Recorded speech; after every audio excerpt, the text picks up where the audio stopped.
akkam jirtu nagaa keessanii baga nagaadhaan gara fuula chaanaalii YouTube kootti nagaan dhuftan jechuun barbaada. Nagasaadha. Har'a karaa viidiyoo kanaatiin waan tokko akkasiin bartan abdiin qaba.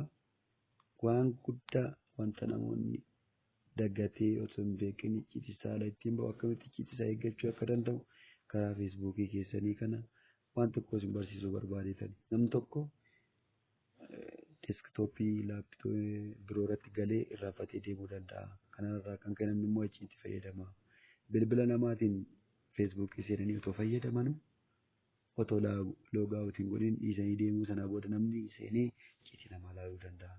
Akkasumallee namni paaswoordii namaa baruudhaan akka carraa seenee wantaatii poostii gootu yookaan maal miisejii kee waan garaagaraa icciitii namni icciitii baay'ee qaba miti salaaluu danda'a. Isa kana akkamittiin ittisuun danda'ama waan jedhu isinitti barbaada. Kuni carraa guddaadha jechaadha har'a. Kanaaf mee gara fuula filaatisaa ta'u feesbuukii qabdan keessaa seennu feesbuukii keenyaa tuqnu banaadha jechaadha. Ammaaf akka carraayi sanaa booda ishii tuqaa sadii karaa arga mirgaarra jirtu kana ishii kanarra cuqaasna jechaadha. Gaafa cuqaasna wantoonni kun hin bahu. Gaafa kun ba'an kallattiidhaan isa seennaa seetingii keenya keessa jechaadha. Seetingii ishee asii kana jirtu jechaadha. Seetingii ishee jettu kanarra seetingis kan jettu kanarra tuqna jechaadha. Gaafa ishii kanarratti cuqaasne wantoota kana baasa. Akaawunti seetingii, personal information jedhee waan garaagaraa fidee security and login kan jedhu jira jechaadha. Security and login kan jedhu jala maal jira? Change your password and take other actions to add more security to your account. Isarra cuqaasna jechaadha. Gaafa isarra cuqaasne wantoota akkasii kan nu fida jechaadha.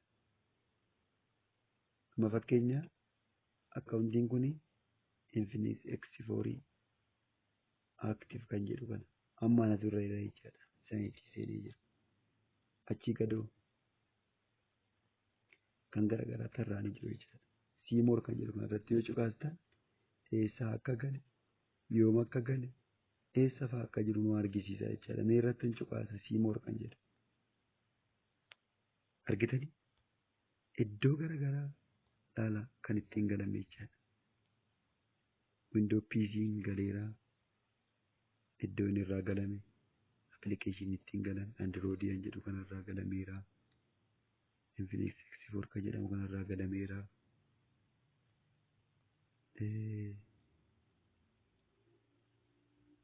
Argitanii iddoo garaagaraa akka kanatti hin galame kana Samsung Galaxy S8 kan jedhu irraa galeera. Febraarii yeroo akkasii kana argisiisa jechaadha.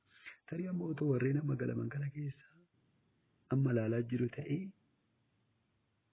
akka kennu isa jalqabarra jiru kana argisiisa jechaadha. Akka naawus hin jedhee kaa'e jechaadha. Kanaaf amma maal kan jedhu cuqaasna log out of all sessions kan jedhu kanarratti cuqaasna jechaadha. Dhumarratti argama jechaadha. Cuqaasna. This will log you out of Facebook from every device you are currently logged in on. If you don't logged in on any of these devices, he can help you secure your account. Kanaaf log out kan jedhu click godha jechaadha.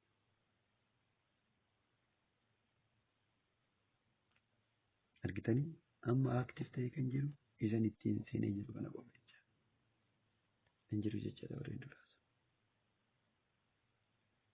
Yoo barbaanne tarii namni biraa fayyadamaa jira yoo ta'e paaswoordii keenya jijjiirranna. Gaafa nuti paaswoordii keenya jijjiirranne deebi'amee hin galamu jechaadha. Harkaas hin dhoggaa jechaadha. Gara biraatti abbaan fedhee galuu barbaade. Yeroo amma nuyi keessaa loogaawut goone kanaa jechaadha. Egaa kana fakkaata.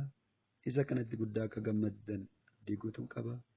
Kanneen biroos isiniifan qooda. Subscribe gochuu, like gochuu, share gochuu hin dagatinaa. Galatoomaa yeroo gaarii.